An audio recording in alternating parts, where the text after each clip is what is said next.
Mesiyata Deshmaya, Masechet Megillah Dafchet, nous commençons la deuxième ligne, au début du deuxième pérek. La Mishnah nous enseigne le din de Khatat Ta'of, c'est-à-dire un oiseau, Khatat, on a offert comme Korban Khatat. Cet oiseau, Moalimba, il y a une Meila, une profanation, si on profite de la bête. Mishehuk Desha, dès qu'on l'a sanctifié, dès qu'on a rendu cette bête Hekdesh par la bouche, précise Rashi. Donc même si la bête est encore vivante, on l'a vendue par exemple, donc il y a eu une Hana'a, un profit du Hekdesh, il y a eu une Meila, une profanation, donc on doit rendre au Hekdesh la valeur de ce qu'on a profité, de ce qu'on a pris au Hekdesh, en rajoutant un cinquième, et on apportera un Korban Meila. Nimleka, une fois que l'oiseau, on lui a fait la Melika, c'est-à-dire dans le cas où il n'y a pas eu de Meila. On vient nous donner tous les dinim. Khatat Ta'of. Donc, dès qu'on a été Magdish, commence le din de Meila. Dès qu'on a fait la Melika, c'est-à-dire que le Kohen, avec l'ongle, a égorgé l'oiseau, Urshera liipasel betvulium mechusar kippurim. À partir de ce moment-là, l'oiseau, si il a été touché par un tvulium, c'est-à-dire un homme impur qui s'est trempé au mikvé mais qui n'a pas attendu la tombée de la nuit pour terminer sa purification, ou bien mechusar kippurim, celui qui a fini comme le zav, c'est 7 jours, et le 8e jour il doit apporter un korban, il n'a pas encore apporté son korban.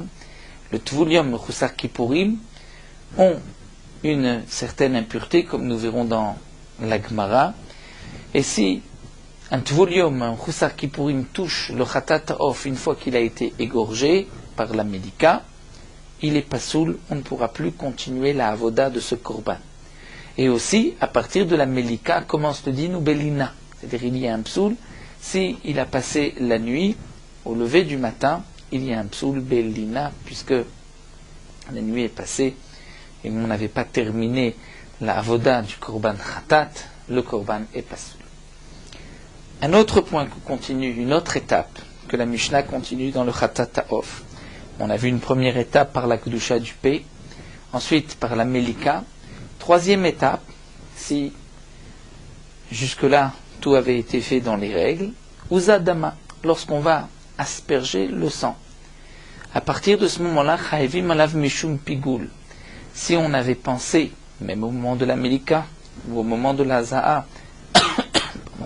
consommer le korban khatat après le temps que la Torah nous a donné, chutz lizmano, on rend le korban pigoul. Le pigoul ne s'installe, comme nous l'avons vu déjà plusieurs fois, ne s'installe que par la zrika, lorsqu'on asperge le sang. La haza'a du sang, puisque pour le khatat ta'of, c'est avec donc l'oiseau même qu'on va asperger sur le misbéar, par cette haza'a va se fixer le pigoul. Si ensuite quelqu'un mange de ce korban, de la chair de cet oiseau, il est chayav karet. De même, c'est à partir de la haza'a que commence le din de notar. C'est-à-dire que si on a laissé jusqu'au lever du matin le korban, on ne l'a pas mangé, il y a un chiyuv karet si on consomme ce morceau de viande. Ou bien tamé, si un homme impur si un homme impur mange le khatat ta'of, il est donc chayav karet. Ce sont les dinim qui s'installent à partir de la haza'a. Ve'en ba meila, mais après la haza'a, une fois qu'on a aspergé le sang, il n'y a plus de din de meila, puisque une fois qu'on a aspergé le sang, les kohanim peuvent manger la viande de ce korban, donc il n'y a plus de meila, de profanation, si ensuite on vient profiter, ou même si un Israël vient prendre de cette viande. Tout d'abord, la Gemara va développer un premier point. Katane, nous avons vu Urshera lipasel betvulium mechusar kippurim, que lorsqu'on a fait la médika du korban khatat ta'of, à partir de ce moment-là, si un tvulium touche le khatat ta'of ou un mechusar kippurim, donc nous avons dit un tvulium, c'est un homme qui est impur, qui a touché un sheretz, il se trempe dans un mikvé, normalement il doit attendre la tombée de la nuit et il est entièrement pur. Ce n'est pas comme le tmemet, celui qui a touché un mort, qui doit attendre 7 jours. Celui qui a touché le tamé sheretz, même le baal keri, lorsqu'il s'est trempé dans le mikvé, il est tvulium, mais malgré tout, il n'est pas encore entièrement pur. S'il touche le khatat ta'of, il va le rendre pasoul. Nous allons expliqué que signifie pasoul. De même, le mechoussar kippouri, c'est-à-dire celui qui manque les korbanot, comme le zav, la zava, la yoledet, ou le metzora, les lépreux qui doivent apporter un korban après les 7 jours de purification, tant qu'ils n'ont pas apporté leur korban, ils sont mechoussar kippourim, ils ont aussi une certaine impureté, que si ils vont donc toucher le khatataof, le khatataof va donc devenir pasoul. Ou bel lena, ça c'est ce que nous avons vu dans la Mishnah, qu'il y a un psoul de lena à partir de la Melika. En tout cas, nous dit la Gemara, nous voyons que le terme employé par le Tana de la Mishnah, Urshera lipasel, lipasel signifie que si le tvulium touche le khatat ta'of, ce morceau de viande est pasoul. Pasoul, il ne pourra plus être consommé, mais il n'est pas tamé. Tamé signifie qu'il est impur et il peut communiquer ensuite l'impureté à un autre aliment. Pasoul, cela veut dire que lui est impur, lui ne peut plus être mangé, mais il ne communique pas l'impureté par la suite. Alors nous dit la Gemara, puisque dans la Mishnah c'est marqué Urshera lipasel, donc nous voyons de là que l'ipasel in aval litmouye lo, il pourra donc devenir pasoul, on ne pourra plus le consommer, mais il n'est pas tamé, c'est-à-dire que ce khatat of ne communiquera pas une impureté par la suite. Matnitim Mané Rabbanani, qui est l'auteur de la Mishnah, ce serait donc les Chachamim, comme nous allons le voir ici, dans cette braïta, une machloket entre Abba Shaul et les Chachamim. Donc la Gemara va nous dire c'est uniquement d'après les Chachamim qui eux pensent que de la même manière que comme nous le savons, un tvulium qui a touché un morceau de terouma, il rend pasoul le morceau de terouma. Normalement, comme il est rapporté plus d'une fois dans la Gemara, il y a des dergot de Tum'a, des degrés de Tum'a. Un homme qui est impur, qui a touché, on va prendre le cas d'un sheretz. Le sheretz c'est Av Atuma. L'homme qui touche devient Rishon. Le Rishon qui touche un aliment va le rendre Sheni. Le Sheni, ce morceau qui touche un autre aliment, si c'est un aliment choulin profane, il n'y a pas de shlishi dans le profane. Mais si c'est de la terouma, il y a un shlishi qui est pasoul dans la terouma, mais pasoul parce qu'il ne fera pas un révi, un quatrième. Alors que si c'est kodesh, c'est-à-dire des korbanot, le sheni donc va rendre un shlishi même dans les korbanot qui sera tamé, puisque dans les korbanot, le kodesh shlishi va rendre pasoul un révi. Pour la terouma, un tvulium qui touche la terouma va la rendre pasoul, mais ne va pas rendre tamé la terouma. Nous allons voir que les Chachamim pensent que le din de terouma et le din de kodesh est le même. Le tvulium qui touche un aliment kodesh, comme ici khatat ta'of, va le rendre juste pasoul. Le tvulium a d'une certaine manière le même statut que sheni la tum'a, puisque le sheni peut rendre donc la terouma shlishi pasoul. Rabbanan vont dire qu'il va rendre aussi un aliment kodesh pasoul, mais pas tamé. Ce n'est pas comme un shlishi habituel qui provient, on va dire, ce n'est pas comme un sheni habituel, c'est-à-dire un homme qui était rishon, qui a touché un aliment sheni, et qui va ensuite communiquer shlishi et même revi'i bakodesh. Le tvulium, on lui a donné un statut, nous allons le voir, de sheni, donc il touche un shlishi, il rend pasoul la terouma. Est-ce qu'il va rendre tamé ou pasoul le kodesh? Ça c'est la machloket. Les Chachamim pensent que de la même manière que pour la terouma il rend pasoul, mais pas tamé, de même pour ce qui est kodesh, un aliment, un korban. Donc nous allons voir la braïta d'Etania. C'est marqué dans la braïta. Abba Shaul Omer. Abba Shaul nous dit tuvulium. Donc un homme tuvulium qui était impur, qui s'est trempé dans un migvé, sa touma a diminué. Il devient trila la kodesh, c'est-à-dire il est comme trila, comme un rishon, comme un premier degré de touma, pour ce qui est kodesh. Et donc il pourra rendre sheni, et ce sheni, deuxième, va rendre shlishi, et le shlishi va rendre revi'i. Donc lui, puisqu'il est rishon, par rapport au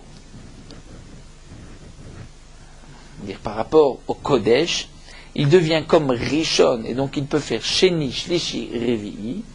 Et par rapport à la terouma, il n'a pas le même, comme Rashi, par rapport à la terouma, il est rishon, il va faire un Sheni qui fera juste un Shlishi, mais pas plus. Il possède la Teruma. Donc Abba Shaul dit le Tuvulium, Trila la Kodesh. Il devient premier Bakodesh. Donc c'est-à-dire que pour ce qui est Kodesh, Korban, il est comme premier degré Touma, il pourra faire Sheni, Shlishi et Revi. Rabbi Meir Omer, Metamet à Kodesh ou Posel à Teruma. Rabbi Meir dit non. Il est comme un Sheni, et donc s'il est Sheni, il peut être Metamé le Kodesh, le rendre Shlishi, troisième, qui rendra un quatrième. Mais pour la Teruma, il est juste Posel et Teruma. Puisqu'il rendra, il est Sheni, il rendra Pasoul la Teruma. Mais il ne fera pas de Revi, de 4 dans la Teruma, il fera Shlishi. Donc pour Abba Shaul, le Tvulium est Rishon. Pour Rabbi Meir, le Tvulium est Sheni. Et pour les Chachamim disent que Shem Shu Posel Mashke Teruma Vochle Teruma. De la même manière qu'il va rendre Pasoul, c'est-à-dire qu'il est Sheni et il rend Pasoul la Teruma Shlishi, soit un liquide ou un solide, Mashke ou Vochle Teruma. Eh bien, les Chachamim disent Kach ou Posel Mashke Kodesh Vochle Kodesh. Par rapport au Kodesh, il est aussi Sheni qui va rendre juste Shlishi Pasoul, mais pas plus. Les Chachamim sont en marloquette avec Rabbi Meir, puisque Rabbi Meir considère que pour le Kodesh, il est donc Sheni, il peut faire Shlishi et Revi. Les Chachamim disent non, il ne peut pas faire Shlishi et Revi, il ne fait pas de 4e degré, il ne fait que 3e degré, donc il est possède la Teruma et le Kodesh. Donc c'est vrai que notre Mishnah, où c'est marqué que le Tvulium qui a touché un Khatat à Off va le rendre Pasoul, c'est-à-dire Pasoul et pas Tamé. Donc le Tvulium est considéré comme Sheni, il touche le Khatat à Off, il le rend Pasoul, mais il ne le rendra pas Tamé pour faire un Revi. C'est d'après les Chachamim. Amar Rava répond, Rava nous dit, l'Abba Shaul, d'après Abba Shaul, Namé aussi, on pourra dire Ma'ala Asu Bekochim. C'est-à-dire, comme nous explique Rashi, le Mefaresh, même Abba Shaul qui a dit qu'il est Trila la Kodesh et comme premier, il rendra le Kodesh Sheni, on pourra dire qu'en vérité, le Tvulium Minatora n'est que Posel, n'est pas Metamé. Mais seulement les Chachamim ont fait une Ma'ala. Les Chachamim ont fait une Darga, une Khumra. Dans les Korbanot, ils ont dit que le Tvulium, il est comme premier, Trila la Kodesh. Shavnu Rabbanan et Tvulium Kerishon, lui est comme premier, donc ce qu'il touche sera second, et le second pourra faire même un Shlishi, un troisième. Notre Mishnah parlera Minatora, là c'est vrai qu'il n'est que Posel. Pour Rabbi Meir, on pourra aussi répondre de cette manière. On dira que les Chachamim, Keochel Sheni, les Chachamim ont rendu celui qui est Tvulium comme Ochel Sheni, comme un aliment Sheni qui va rendre un Shlishi, dont le Kodesh donc est Metamé, puisque le Shlishi pourra rendre ensuite un Revi'i. Donc il n'est possède la Trouma que Midé Rabbanan, mais c'est vrai que Minatora, il ne peut pas être possède puisqu'il s'est trempé dans un mikvé. Et les Rabbanan aussi, Kevan de Taval, Kalash Tum'a, Pasul Mashve Tamelo Mashve, même d'après les Chachamim, qui eux ont dit que de la même manière qu'il est possède la Teruma, il est possède le Kodesh, pourtant dans la Teruma il y a juste 1, 2, 3, alors que le Kodesh il y a toujours 1, 2, 3, 4, bien les Chachamim pensent que puisqu'il s'est trempé, alors Kalash Tuma, la Tuma a diminué, donc il ne peut rendre juste que Pasoul et Tamé Lomashve, il ne peut pas faire. Donc ce que la Gemara veut répondre ici d'après Rava, c'est que notre Mishnah, où c'est marqué que le Tvulium qui a touché le Khatat Ta'of va le rendre Pasoul, bien que le Tvulium, nous avons vu d'après Abba Shaul, il est comme Rishon, et donc il fera Sheni, Shlishi, Revi'i, donc il fera même Tamé, mais pas Pasoul, ou d'après Rabbi Meir, il pourra faire Shlishi et Revi'i. Malgré tout, on va répondre que notre Mishnah, on parle Minatora. Minatora, le Tvulium, qui a touché un morceau de Khatatov, le rend Pasoul, et il n'y a pas de Touma, il n'y a pas plus. Ce n'est pas Tamé, puisque ce morceau de Khatatov ne va pas rendre un autre morceau impur. Mais c'est vrai que Midé Rabbanan, comme c'est marqué dans la Braïta, nous avons une marloquette. D'après Abba Shaul, le Tvulium est Rishon, donc il fera Sheni, Shlishi, Revi'i, Bakodesh. D'après Rabbi Meir, il est Sheni, donc il fera Shlishi et Revi'i. D'après les Chachamim, c'est vrai qu'il est comme Sheni qui ne fait que Shlishi et pas plus Bakodesh, parce que la Touma s'est affaiblie par sa Tevila. Donc la réponse de Rava, c'est que Dans la Mishnah, on parle Minatora. Dans la Braïta, on parle une Naga, une Zera des Rabbanan. On continue dans la Mishnah, nous avons vu que Huzadama, que lorsqu'on a aspergé le sang de ce Korban Khatat Ta'of, il n'y a plus de Meïla. La Gemara va être médaillée, va faire attention aux mots. C'est marqué, il n'y a plus de Meïla. Ve'en ba Meïla. Comme nous l'avons vu plus haut, on peut être médaillé qu'il n'y a pas de Meïla. Cela veut dire qu'il y a quand même une interdiction. En Meïla, c'est-à-dire qu'il n'y a pas de Issour. Ce n'est pas marqué qu'on peut en profiter. C'est marqué juste qu'il n'y a pas de Meïla. Donc Meïla ou Deleka va l'Issoura et Kameya Issour va Amaï demande à Gma pourquoi Hamamoné des Kohanim, c'est donc l'argent des Kohanim, le Kohen peut manger ce Korban. Amar Apranina répond, comme nous l'avons vu plus haut aussi, cette réponse, Liyotzim Rabbi Akiva Hid Amaz Rikam Molet Liyotze. Delav bat achilahi. On parle ici dans un cas particulier. C'est-à-dire on parle du cas où le Khatat Ta'of, la viande, était sortie. Puisqu'elle est sortie de l'enceinte de la Hazara, c'est vrai que cette viande est sous là, on ne peut plus la manger.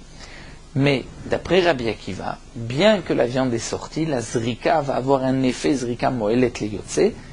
Et donc, c'est vrai, de la Vatachila, on ne la mangera pas, mais il n'y a pas de Meïla. Donc c'est pour cela que c'est marqué dans la Mishnah ce terme de Enba Meïla, pour nous dire qu'on ne mange pas, mais il n'y a pas de Meïla. C'est vrai que le Tana aurait pu dire, après la Zrika, après la Haza'a, on mange, mais dans le cas de Yotze, où on ne mange pas, il y a quand même un chidouche qu'il n'y a pas de Meïla, ça c'est ce que le Tana voulait nous enseigner d'après Rabbi Akiva. La Gemara continue à Maravuna, une nouvelle souille, un autre point. Amaravuna Amarav, Mitsui Khatat Ta'of eno me'akev. Le Mitsui du Khatat Ta'of n'est pas me'akev. Qu'est-ce que cela signifie? Il y a dans la Avoda du Korban Khatat, lorsqu'on a fait la Melika, avec l'ongle que le Kohen a égorgé l'oiseau, il y a ensuite deux actions que le Kohen doit faire avec le sang. Une première action, comme c'est marqué dans le Pasuk, Vehiza midam Khatat al kira mizbeach. Il doit asperger du sang de ce Korban Khatat sur le mur du Mizbeach. Et ensuite, c'est marqué Vanishar Badam, ce qui reste comme sang dans l'oiseau. Yimatse les soda Mizbeach. Il faudra donc faire le Mitsui. Le Mitsui, c'est-à-dire qu'on va presser l'oiseau sur le Mizbeach. Donc il y a une première avoda qui est appelée la Haza'a, et la deuxième qui est le Mitsui. C'est toujours avec le sang, où on asperge, en prenant donc l'oiseau, en aspergeant de l'oiseau sur le Mizbeach, mais ensuite il faut presser l'oiseau, le Mitsui, et faire tout sortir. Ravuna ici vient nous enseigner au nom de Rav que le Mitsui du Khatat Ta'of est non me'akev. Si on a fait juste la Haza'a et pas le Mitsui, ce n'est pas me'akev, le Korban est aussi kasher. La Haza'a, c'est ce qui est me'akev. Pétané Rav, parce que Rav a enseigné dans la Mishnah, Huzadama, lui, il disait, enseigner la Mishnah, Huzadama, dès qu'on a fait la Haza'a, c'est fini. Huzadama, il n'y a plus donc de Meïla, Huzadama s'installe le Pigoul, Notar Vetame, donc l'essentiel c'est la Haza'a, pas le Mitsui. Mais Ravada Barava Amarav, lui avait dit au nom de Rav que non. Ravada Barava disait au nom de Rav que Mitsui Khatat Ta'of me'akev, le Mitsui aussi me'akev. Vetane Rav Mitzadama. Et dans la Mishnah, Rav n'avait pas enseigné Huza, mais Mitzadama. Et une fois qu'on a fait le Mitsui, qu'on a aussi pressé l'oiseau, on a fait sortir le sang, c'est là qu'il n'y a plus de Meïla, c'est là que s'installe le Pikul Notar Vetame. Donc nous avons une marloquette. Est-ce que la Haza'a, c'est ce qui est me'akev, ou il faut aussi le Mitsui? Marloquette. Tashma, la Gemara poursuit et nous apporte une preuve du Pasuk. C'est marqué Vanishar Badam. Ce qui reste comme sang, Yimatzel et Soda Mizbeach, devrait être pressé et le faire couler sur la base du Mizbeach. Khatati, c'est un Korban Khatat. Bishlama, nous dit la Gemara encore, d'après Ravada Barava, et nous dit Vanishar Badam. Encore d'après Ravada Barava, qui dit que le Mitsui est me'akev. On comprend que la Torah nous dit Vanishar Badam, ce qui reste comme sang, Yimatse, il faut le presser, tratati, c'est-à-dire que bien que, si on suit la girsa du Shitamiku Betset, qui lui rajoute quelques mots, qui dit Afalgav de Nishar Yimatse, même s'il reste, il faut faire le Mitsui.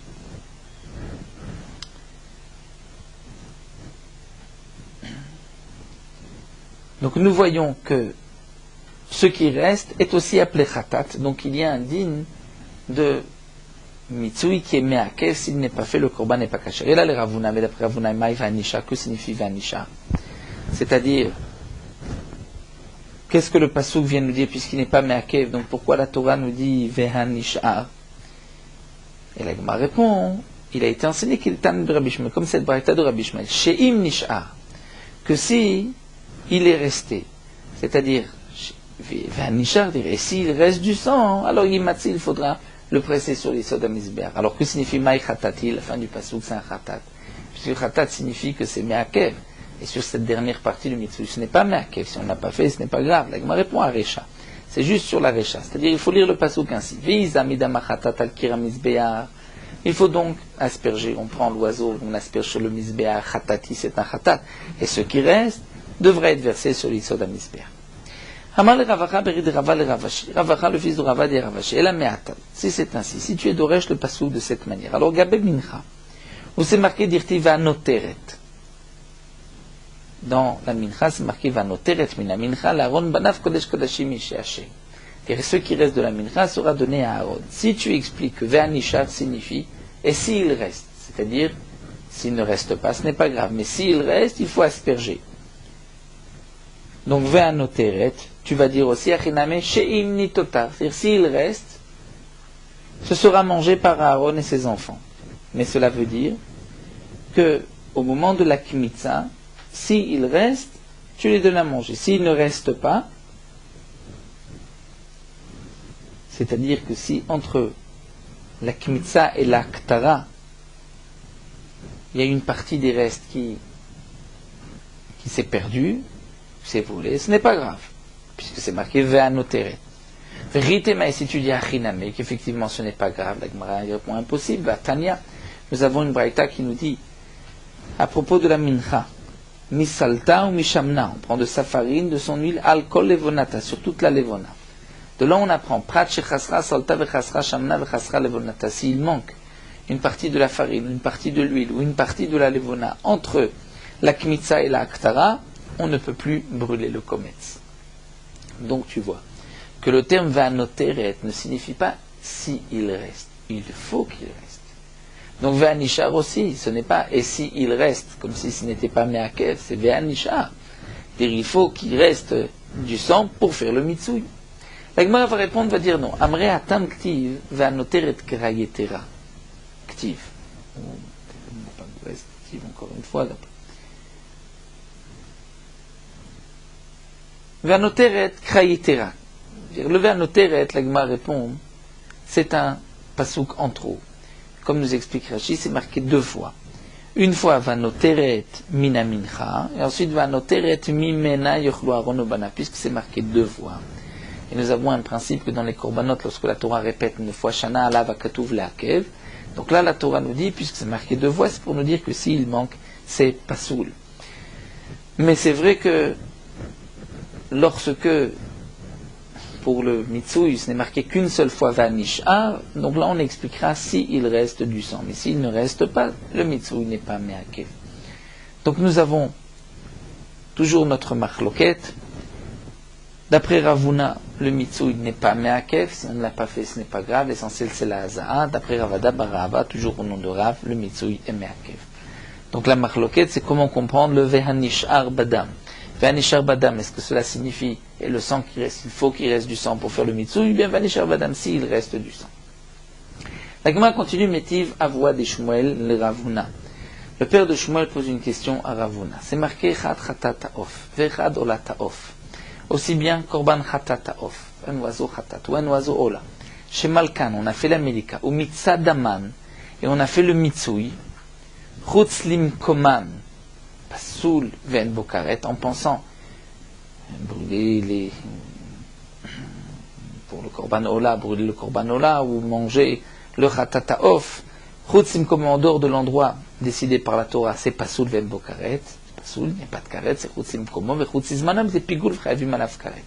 En tout cas, nous voyons ici que aussi bien pour le Chatat Ta'of et Ola Ta'of, c'est marqué ou mitzah damam, il faut le mitsui. C'est vrai que pour le korban ola, il n'y a que le mitsui. Pour le korban khatat, il y a une haza'a d'abord et un mitsui. D'abord, on asperge en prenant l'oiseau et en aspergeant sur le misbéa, mais il y a aussi le mitsui. Et ici, c'est marqué que le mitsui pour les deux.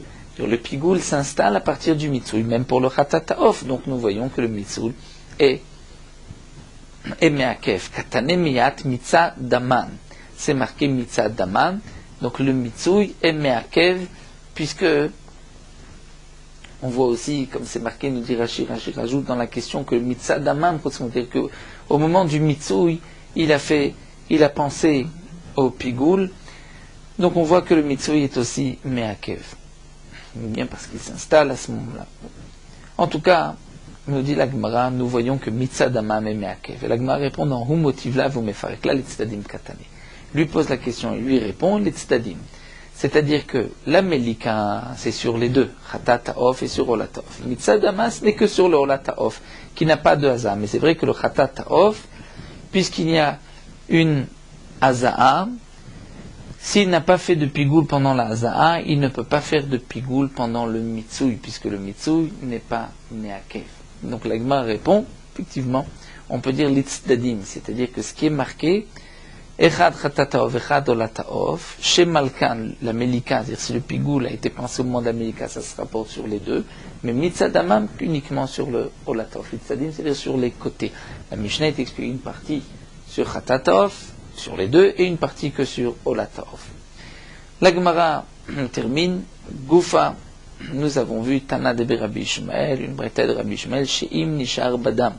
Si il reste du sang, cela veut dire que s'il n'en reste pas, ce n'est pas me'akev. Pourtant, va Tana de Rabbi Ishmael, la Gemara pose une question, nous avons une braïta de Rabbi Ishmael, Hatam, là-bas, dans Zvachim, dans Perek Ezeu Mokoma, nous c'est marqué que She'arim me'akvim. Donc, nous avons une contradiction, est-ce que les restes sont me'akev ou pas? Vamar Rav Papa, et Rav Papa a expliqué que ce que signifie dans Ezeu Mekomam Shiraim me'akvim, de quel Shiraim il s'agit, Mitsui Chatat Ofika Benayu. Et lui avait expliqué que la marloquette entre Rabbi Ishmael et Rabbi Akiva, est-ce que les Shiraim sont me'akvim ou pas?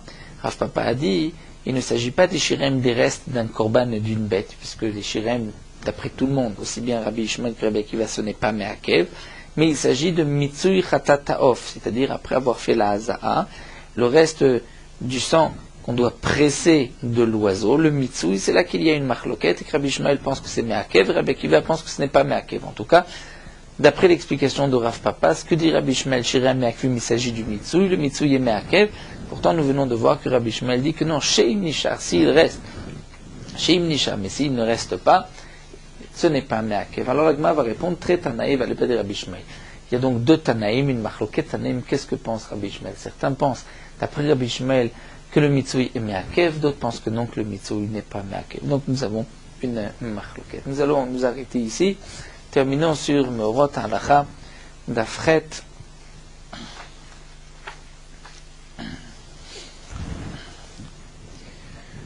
Celui qui boit de l'eau qui a du goût de fruit.